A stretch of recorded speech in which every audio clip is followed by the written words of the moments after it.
out the hand, switch, shooters on swoosh, hitters don't miss. Already just added a ton of y'all to my list. Bitch, death wish, not to be messed with, tested quiz. They shooting shots, hitting bricks, we testing the kids. Welcome to Deep Thrones, the most entertaining podcast in the world of Ice and Fire. I'm your host, Dems. My partner Sheedy's here. What's up, Sheedy? Hey everybody, how y'all doing? Hope everyone has had a lovely week so far. And we have recurring guest Hannah here. Hannah, how's it going? Hey everyone, grateful to be here in such an exciting episode. Thanks for having me. It has been We're, exciting, hasn't it? it has been, and we're excited to have you join. Like you said, very exciting episode, so we have a lot to cover. But Hannah, can you catch our listeners up on your Game of Thrones and House of the Dragon journey really quick? Sure. So listeners might remember that my Game of Thrones journey was pretty non-existent. Didn't watch a whole lot just because of the gore. And then once I got into it, people had given up because of the way it fizzled out. So I'm here for the House of Dragon. I'm all in. I've done my research and yeah, I'm committed. Awesome. Love to see it. Love to see it. I think House of the Dragon has earned new fans for sure, to the world of Yeah. Westeros. Just it's got stronger, I think, female characters. It's got diversity. It's just got more for, I think, more a broader audience. Yeah, and Sheeds, you were talking before we started recording about the viewership numbers and the ratings on the last episode. I was. 8.1 million viewers for episode 4 of House of the Dragon season 2. That's the most of the season. So it's actually picking up viewers as it goes along. So that's pretty impressive considering it just aired. So we won't even have a full encompassing of all the streaming numbers after Sunday Yeah. yet. And what about the ratings aspect? Fifth highest rated show or episode of either Game of Thrones or House of the Dragon. It's up there with the likes of The Winds of Winter, which is the finale of season 6, The Battle of the Bastards, Battle of the Blackwater, Hardhome. I mean, it's the people are talking about this episode, guys. Oh yeah, and for rightful cause. It was one of the more electric. I think you can make an argument for it being one of the best episodes of both series, but definitely, in my opinion, the best of House of the Dragon. Um, Hannah, before we continue, what rating would you throw on this one? Well, since you guys rated a 8.5, I'm gonna rate it an 8 just because of how low you rated the last episode, and I'm just so loyal to my queen. So I, Yeah, yeah. fine. Oh, you're one of those guys who's like, yeah, no, we won't. We'll get it later. Also, I think we need to address the elephant in the room here. Sheeds, you're looking pretty dapper for a Tuesday evening. This is just how I dress. My dog just kicked his leg up. This is just how I dress. This is what I wear. Lewis button, nice pink tie clip. The Greens PR tour is alive and well. I'm trying to just make sure that everyone understands that Team Greens is we're worried about our image. We're not bad guys. We're good guys. And I think that anyone who's Team Greens is their opinions are just as valid as anyone who's Team Blacks. I saw so many memes yesterday making fun of Aegon being scared of Vagar breathing fire on him, as if that makes any sense.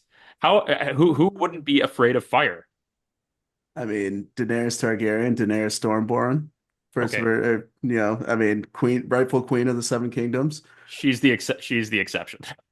Daenerys is the exception. She's on my wall. Listen. Oh, I'm Aegon. I'm afraid of fire. Oh. Oh, I'm Meleys. I'm falling. And then I would have loved if House of the Dragon did a little. Oh no. All right, that got hot unreasonably, Chris. But Hannah, thank you so much for joining us. Um, Chris, what did you see in that episode on your Yeah, rewatch? so on the rewatch, I actually caught a ton of stuff that I didn't notice the first time through. So moving quickly, a lot of it was at Harrenhal. Damon in the beginning scene after he hallucinated and he started to treat with Oscar Tully, walking into that chamber, he saw a black goat. And I picked up on that as being a nod to Vargo Hoat, who was a sellsword in Game of Thrones, who operated out of Harrenhal. Real nasty piece of work, awful person. and then ended up getting his later on. But the black goat was his sigil of the sellsword company, and also a nod to him being from Qohor, which the black goat is like the deity there. Um, so Interesting. yeah, so that was cool to see. And then there's another Easter egg toward the end of kind of the Harrenhal scenes where Damon wrapped up treating with Willem Blackwood, and he's walking out, and there's three black hounds that were near the door there. Not black hounds, three hounds near the door. And the hounds, the three hounds are the sigil of what house? Clegane, Clegane. There we go. See, you're Johnny on the spot with that one. no hesitation. It's like no one knows this world better than me. Yes. No, nobody knows this world better than me. Nobody. Nobody. Ugh. And then going through those scenes too. So when I first saw Damon speaking with, a younger lord of Riverrun, I was like, oh, I don't remember his name being Oscar in Fire and Blood.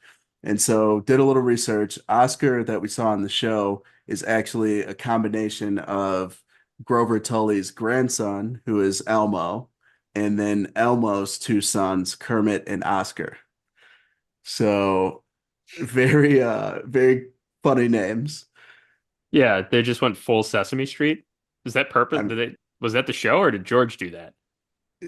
that's a George. I mean, that's in the book. So George is just being a silly goose. And he's like, and down the road is their neighbor Lamb Chop, and she's in the mix, and yeah, ridiculous. Then Grimace is gonna come out. That I Oh would my love. Oh, gosh. ooh, dude, It's no longer the blacks and greens, it's just purples. Sir Grimace, and he's a knight, and he's very chivalrous, and maybe he also goes down on Allison. You After getting love them. denied Yeah, by Venera. make that show, cowards. Make that show. And then also at Heron Hall, so Alice Rivers, I got a lot of questions on her throughout the week, but essentially I mean, I don't know if we're talking witch, I don't know if we're just like talking fallen maester with a lot of potions, things like that. But anyway, she mentions Heron Hall being cursed, and this is the second time in this season that we've heard of Black Heron. So figured I'd give a quick blurb on Black Heron. So Heron's full name was Heron of House Hor, or Heron Hor. The Hors actually ruled the Iron Islands at that time, close to Aegon's conquest. And the Iron Men were branching out, went all the way up the Red Fork to the Trident, so they took over the Riverlands. And Heron decided to make his castle the strongest, biggest, whatever at all costs. So in the construction of Harrenhal, thousands of people died building it. And in his haste, he cut down weirwood trees and built over that, which to the old gods, the first men, the weirwoods are sacred trees, of course, with spirits in them. And as Alice Rivers hinted at, that's what a lot of the haunting is attributed to at Harrenhal. Big no-no. And as we all know, he got his from Aegon the Conqueror. Gave him a little sauce. He should a lot of fiery sauce. Oh yeah. Oh yeah. A lot of And fiery sauce. I feel like Alice told us what she was. She's an owl. That's And, A true. barn owl, a barn owl. and I feel like there's something about her with Damon seeing the animals and her saying that she was an animal and being kind of like a witch of the woods. Yeah, I could Question, see that. is she related to Laris in any way? I don't think so. Unless she's a strong bastard, I don't know. She is a bastard though, because she She is a has last bastard. name Rivers, and she's Hmm. grown up in the Riverlands, and that's just sort of how that works. It's Hmm. where you're raised though, not where you're born. Remember. Mm. My Oh, is research that telling me, yeah, that she was maybe a half sibling to Laris. ooh. So then what was Harwin Strong's dad's name? I believe Lionel Strong. Lionel. So Lionel was getting a little freaky. They all do though. They all have bastards in this world, it seems like. That's true. No one That's can true. keep their sword in its sheath. We're the Kristen Cole bastards. We gotta get the plan B tea away. Yeah, everyone who hooks up with Kristen Cole immediately drinks that tea. Sort of a Kristen Cole centric thing. It's a sound strategy. Another thing I caught in this Damon treating scene with Willem Blackwood, while he was coming out of his kind of potion trip, there was a quote on the closed captions, and it was Willem Blackwood saying that he's Regent of Blackwood until his nephew Benjicott comes of age. So big Easter egg, big kind of foreshadowing for people who've read the books. Ben Blackwood is one of the most instrumental characters, I think, in the later Dance of Dragons. So it was cool to just hear that he's coming at some point. But yeah, easy to miss, especially if you don't have the closed captions on. They were doing the muffled sound at that point too, because Damon was very much like tripping. He just drank that potion, and so Hmm. And another thing too, you know, throughout this episode, I was kind of saying on our review, like Kristen Cole has a great strategic mind and being able to put together this march and everything. yes, yes, yes, And one thing that I caught on the rewatch was that Aemond and Vhagar were in King's Landing for like one scene at the small council, but then obviously by the time Rick's rest happened, they're you know they're with Kristen Cole's army, and no one was ever seen. So the only way that they would have been able to make up that ground in time is if Vhagar flew there, right? Like that, you're not gonna crawl there in that time. And so for Bela not to see that, like the largest dragon that exists right now, I don't really, I think we might have discovered a little hole. yeah. I think there's ways you could defend it because Bela, we don't see her scouting in this episode, so especially after that encounter with Kristen. Rhaenyra seemed pretty upset with her the way that she said, like when she's like, "How did you know it was Kristen?" She's like, "I got pretty low. You could have that Rhaenyra look, so maybe Rhaenyra reeled her back in." But we don't know. And you don't when you don't see that on scene or you don't see it on screen is when it creates those situations where it's like, well, that is a big lapse on their part. Yeah. I mean, especially a dragon of that size. And Bela was at the Black Council kind of talking about how Kristen Cole's army went dark and she wasn't able to see him anymore. So Oh it yeah, did true. seem like she was still scouting. Yeah. So She's like, interesting. Cole's gone dark. Cole's gone dark. I think And it's more, yeah, that seems like more of a plot hole than it does like the characters messing up. mhm. And another thing that I wanted to address from our review, you said that Allison. So I made a dig at Aegon. Okay, Hmm. very uncharacteristic of me. I'm not. I don't go that low No because worry. black stay high. But I made a dig at Aegon, saying that he ran to his mom's chambers and started crying to her, and Allison kind of shut him down. And you said Alicent showed up in his chambers, and then proceeded to demean him and shut him down. So I'm being big here. Okay, I'm admitting that I was wrong. Alicent was in Aegon's chambers there. Um, Still proceeded to berate him and remove his manliness from his non-manliness already. But that being said, you were right. I accept your apology. I appreciate Oh, that. did I say sorry? I was just acknowledging that you were right. Thank you. Thanks. Don't worry about it. It's all Okay, good. Don't mention it. You don't ever have to bring it up again. It's fine. good, good. Well, now that that's out of the way, I was sweating about that one. I don't know how many times I've been wrong on this podcast. Someone should keep track of our rights and wrongs. Not enough time in the day.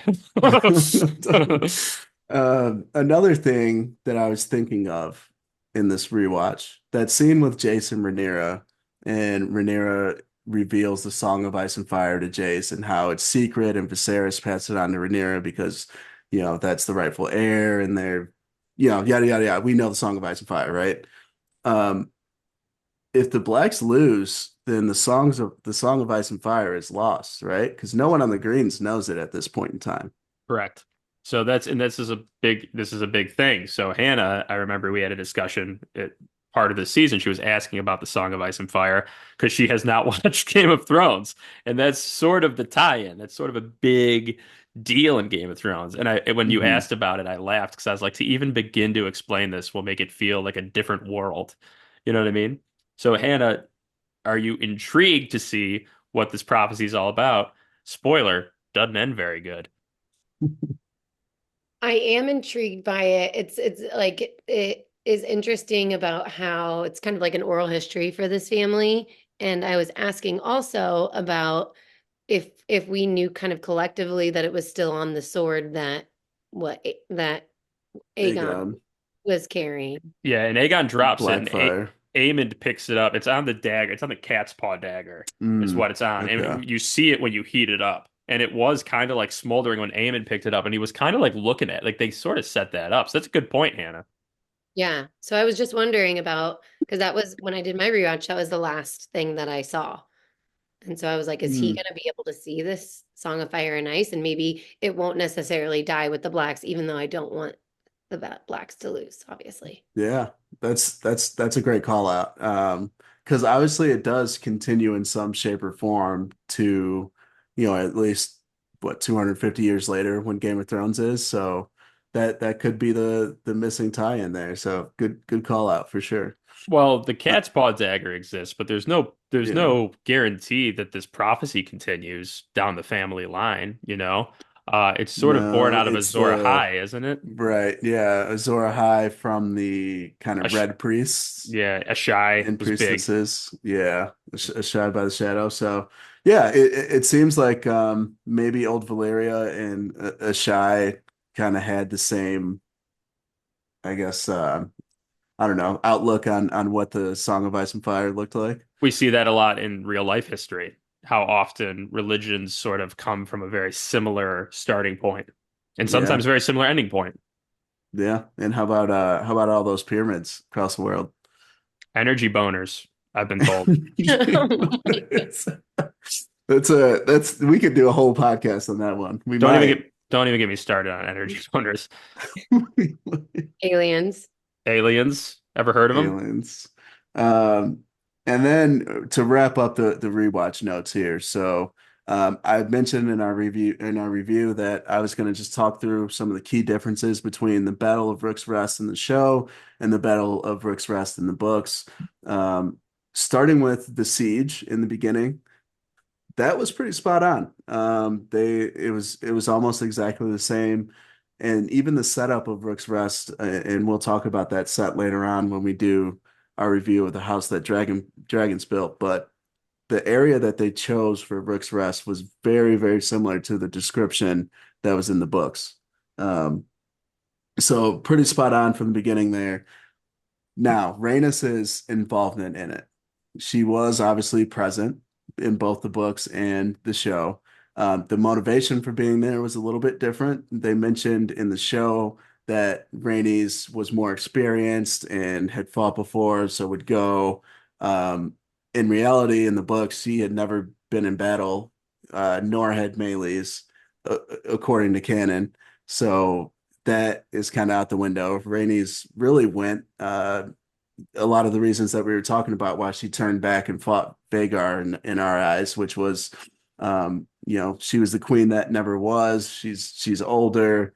Like this is her opportunity to kind of go out blazing or, in the war, right? So I think like that was kind of more of the motivation in the books. And then in the books, Aemond and Aegon were both on the same page when they were flying into Rook's Rest and ambushing Rhaenys. In the show, of course, Aemond lets Aegon go ahead after Aegon is drunk and coming to be the hero of the whole battle. So a little bit different there. And Either way, he was the hero of the oh, the battle. hero, well, kind of. Also a little drunk. Uh, Regardless, Rhaenys does die after all of them engage. There is a little like few differences in the combat, but eventually in the books, all three dragons got tied up. All three of them hit the ground at the same time. Vhagar and Aemon were the only ones to actually rise up from that. So, um, pretty spot on. It just some small differences, but just wanted to take through some folks who have not read the books on what those key differences were. Solid episode. I do think that it's sort of the one thing I will say that was kind of goofy is right when they send the signal for Vhagar is right when Sunfire and Aegon show up. You know what I mean? And it's just Yeah. like, okay, just like Yeah. stuff like that. Like you could have him come a little sooner and Aemon sees him and is like, oh, that's bullshit. And then when he sees the signal, he's like, no. And it's all you have to do to make it more Yeah. believable. You know what I mean? Yeah. And not Hmm. so show businessy. Agreed. Ham, what'd you think of the Battle of Rick's Rest?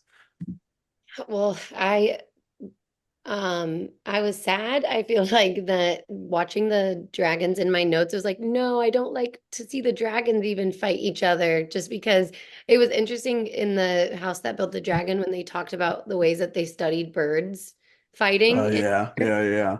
and the Hmm. ways that the dragons kind of replicated that on the show too. But it was interesting. I was like, it felt like a roller coaster ride the whole time. So I was getting my hopes up. And then that last look with Rhaenys and Meleys, it was just heartbreaking. It hit me. I think I said to Chris during the watch, I was like, damn, that sucks. Yeah, and just like knowing there's nothing you can do when Vagar's clamped down on your neck, that's And terrifying. but then I felt they missed an opportunity to do, or like they do the Wile. Remember like when Wile E. Coyote would chase Roadrunner off a cliff, but he'd hang in the sky for like a quick second and look down, and then And he'd then like, dropped. well, he'd hold up like a sign, and it would say like, "Uh-oh." It's just like, if you're gonna just a little, you do things like that, and it'll keep people engaged, keep people coming back for the laughs. Right. It's funny. It's funny when you go from a comment about Aegon's mysteriously timing up on showing up to be like not make the show realistic, and then you talk about a Looney Tunes fall off the cliff, oops sign. The one just doesn't make sense to me. It's just too, the timing was weird. Whereas people, yeah, I think it would be funny. I mean, I would laugh. I definitely laughed. So, I think the theme of this episode, after I had some time to kind of digest everything that we saw, and you guys can add your thoughts too, but um, I think this is like truly a new chapter in a multitude of ways. But the two kind of big ones that I think I picked up on was the scene with Alicent and Larys talking, and Alicent just kind of closing the chapter on that piece and saying like whatever Viserys's intentions were died with him, and Laris acknowledging that and literally closing a book that he was reading and saying it did. And then the other part where I think was a switch over to a new chapter was Kristen Cole kind of, I mean, he's the one that started this kind of weapons of mass destruction war um, by, laying a dragon on dragon ambush, right? And I don't even think he really knew what he was unleashing. He passed out, woke up, people are burning alive and stuff. I think for him, he even had an awakening like, holy crap, like what did I just set off? So yeah, so those are my thoughts on the episode. Definitely. Yeah, I think I do like the thing that they did with the dragons when they fall, they sort of burst fire. I thought that Hmm. was a really smart, wise thing, and you see the toll it had on the battlefield. Hannah, any thoughts before we move on from the rewatch? I was thinking about other signs of new chapter, and I just want to go back to our queen and the ways that she was just talking about her intentions going to see Alicent last episode in a way of like Hmm. exhausting all options and citing her father's 80 years of peace of wanting to make sure it was worth it. And so I'm thinking about that as a new chapter because I think what I've heard on this pod is looking at our queen as like a passive kind of negligent queen. And I think she's just about to bring it full force in this next chapter. And I'm going to be here for it. I do agree with the bringing it, and she definitely should and would be in her rights to. I just, yeah, I just less about like she didn't need to necessarily go full throttle with the dragons. It's just a level of preparedness that I would have preferred and I'm a team green, but I think with respect to Rhaenyra as a character, that's all. That's it. Yeah, I think, and we don't have to revisit that. I think we, talked about that a good amount, but I agree with you there, Sheeds.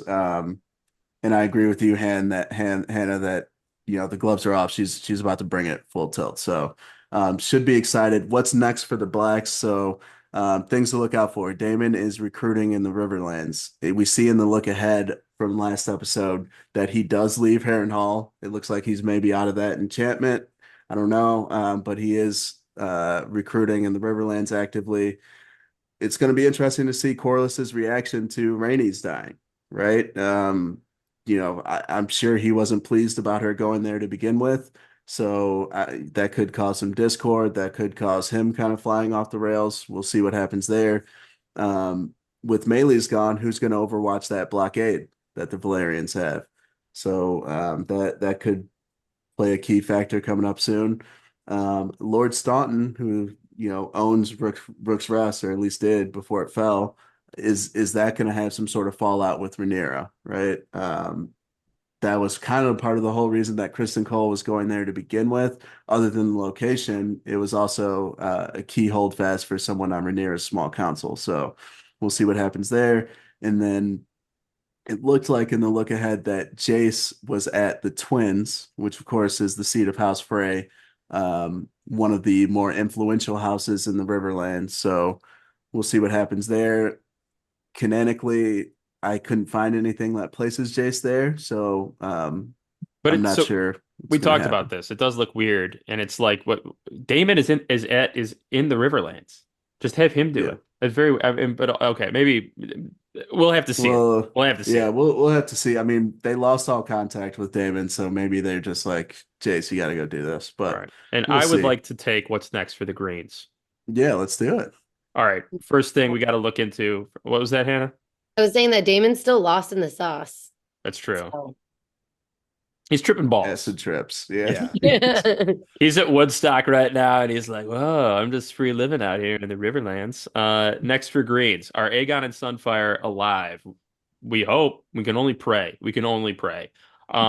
Christian Cole and the host after Rook's Rest, they took heavy losses. He did lead the van with those castles that he did take, so that was very smart. But we'll see. We'll see what happens. They obviously won the battle, but who knows? Things are getting scarce at King's Landing, and this is true. Fighting is probably not far. Let's Sunfire is not flying anytime soon, and Vagar now is, probably going to be needed in other areas of Westeros. We're going to need Helena to get on her dragon sometime soon. I mean, we need the help. We need the bodies. And then Gwaine Hightower was the one who led the breach and stormed Rook's Rest. Does he have authority issues with Kristen Cole? Listen, it's like, Chris, you played football. It's just two buddies.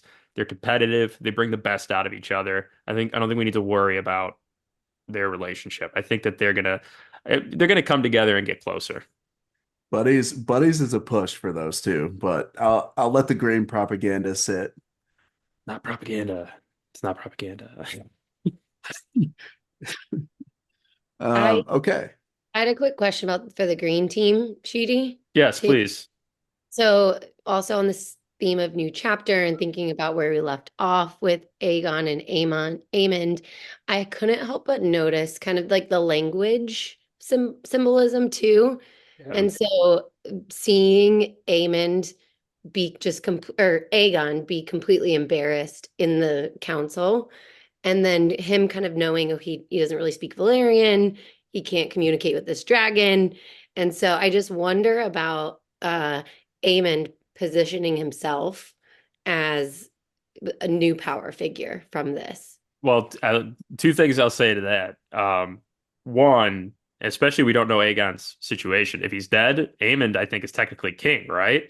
And if he's alive but incapacitated, Aemond is going to be serving as king for the most part. And what you said too, I like, because it's a battle episode. Everyone will talk about the battle, but that scene to me was one of the best scenes of the entire episode. Yeah, I agree.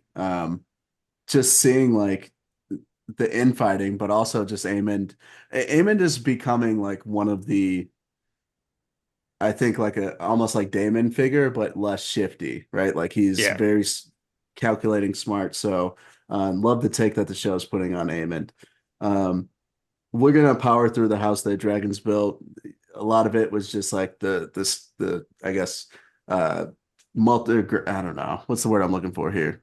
Just sort of filler. I mean, it was really just Yeah, discussing a whatever. lot of VFX stuff. Yeah. So one thing that I found interesting, the scene at Harrenhal with Damon and with Damon and young Rhaenyra was the first shot of the season. So that was kind of cool. Like Millie Alcock comes back for the first shot of the season. Pretty sweet to have her back. And then Alice Rivers, they talked about her kind of costume design and everything. We kind of touched on it earlier, so I won't dive in too much, but I think we're going to see a lot more of her with interacting with different characters and not just Damon too. So something to be on the lookout for as we move forward. Rook's Rest, and this one I believe last time they talked about some of the biggest, whatever scenes. Kondo said that Rook's Rest was the biggest battle to date or biggest scene to date in terms of size and set piece. So that one I believe. Yeah, no, I definitely believe that for sure. Did he say it was his favorite set? He didn't actually. Those Wow, he guys, didn't say it was his favorite. they love saying that each set is their favorite. Um, so I kind of talked about it earlier in this episode, but that setting that Rick's Rest was in, so the actual wood is called Born Wood, and it was the setting of the Gladiator movie, the opening scene with Marcus Aurelius, and they were fighting the barbarians out of the woods. So it was cool to see that back in a similar kind of fashion. And then they had a lot of coverage on burning people. So that was cool. They had like a rotating flamethrower that just was like setting stuntmen on fire. So that was very cool. And then the last part that I thought was pretty sweet was the camera work on the Dragon Bucks. So they built like this like robot camera arm kind of that just like got different angles on the actors and rain and actresses while they were on the buck, and it like was instrumental in kind of putting together that coherent dragon scene that we saw on screen. Yeah, they did a very good job. I mean, it was for being a daytime like dragon fight with VFX, it's very difficult to do and make people believe it. So, Mhm. Yeah, Definitely. it was fun to record. Like imagine just being on a, bull ride at a bar or something, but you're Over and over pretending it's again. a dragon. yeah. Yeah, I mean they probably had to do a million takes too, so I'd probably throw up after a while. Yeah, you're getting paid well. That's nice, Yeah, yeah, for sure. Well, let's have some fun. This week's game, actually, Sheets, you could introduce this week's game. This week's game is 20 questions. And what we do is we each have someone that we've selected, and the other two will be asking a series of questions to help try to figure out who that is. We each only get one guess so that we can't just guess the whole time. I'll go first. Like I have mine. You guys can ask me some questions. They're only Okay, yes or no questions. Well, we can expand. Do we want to just do yes or no? Just do yes or no. Yeah. yes or no? All right. Is it a male character? Yes. Um, have they died? Good question. Yes. Ooh, is he from the Crown Lands? Hmm. No. Does he have a dragon? No. Does he have brown hair? Yes. Does he have kids? Yes. Is he from the Riverlands? Yes. Ooh, I think I got him. Get it, get it. Good I'm not guess. gonna guess. No, I'm not gonna guess yet. Um, is he widowed? No. He's dead. Is Oh, is he is he is he a former member of the Kingsguard? Kingsguard. Ooh, I actually no. Oh, I don't think so. I think he's a former member of a well, don't different. spill it. Yeah. Oh, wait. Yes. Okay. You're right. Yeah. Sorry. This is the second time you're wrong. I love how you like a light bulb moment, and I'm just Yeah. nope. If you got Cam. another question, go for I'll it. guess. I'll guess. Guess. Harwin Strong. Yes, sir. Good There we job. go. Good job. There we go. Strong boys. Strong Strong boys. boys. All right. Let's go. Hannah, you can go next. Ham, you're up. I will ask Hannah, is this character female? Yes. Does this character have Targaryen blonde hair? Yes. Is this character on Team Greens? No. Did this character just die last episode? No. Is this character related to Corlys Valerian? No.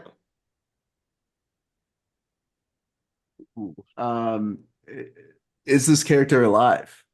No. Was this okay? How Wait a many? s- I feel like What's- he is at like at least 7 questions now. Was this character married? Yes. Did this character die during childbirth? Yes. There it Is is. this character Emma Aaron? Yes. There you go. There you Good go. job. That was Yeah. good. That was a Yeah. good one. That I was a thought good one. I was like, I think it's probably related to Corlys, and Hannah just messed it up, but you didn't. Good job. Mhm. All right, right, Sims. I'm up. Ham, you start. Is this a female character? No. Is this a male? No, I'm kidding. Is this character? Does this character have blonde Targaryen hair? No. Is this character dead? No. Is this character on the Green Small Council? No. Is this character a secret keeper? No. It's a male. Is this character on the Blacks Council? Not on the console. Thanks for that, by the way. Is this character, do they have a dragon? No. Is this character on Dragonstone? No. Does this character drive a boat? No. Is this character a bastard? No. Sheeds, you it- gotta rip a location on your next. Yeah, Ham, guess something. Or is this character from the in Harrenhal? Yes, there you go. Is this character a child? No. Has brown hair. Is this character a strong? Yes. Is it Sir Simon Strong? Yes. Yeah. All right. There you go. There you go. We did That was it. 14. That was 14 guesses. Yeah, mine was way Um, too quick.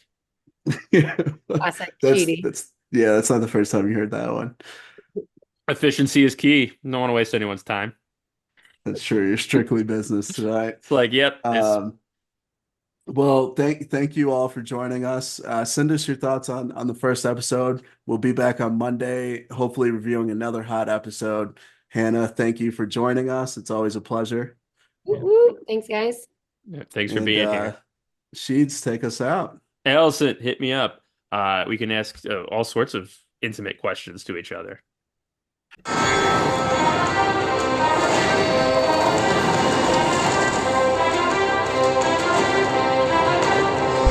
Whips, check out the handle, switch, shooters on swoosh, hitters don't miss. Already just added a ton of y'all to my list. Bitch, death wish, not to be messed with, tested quiz.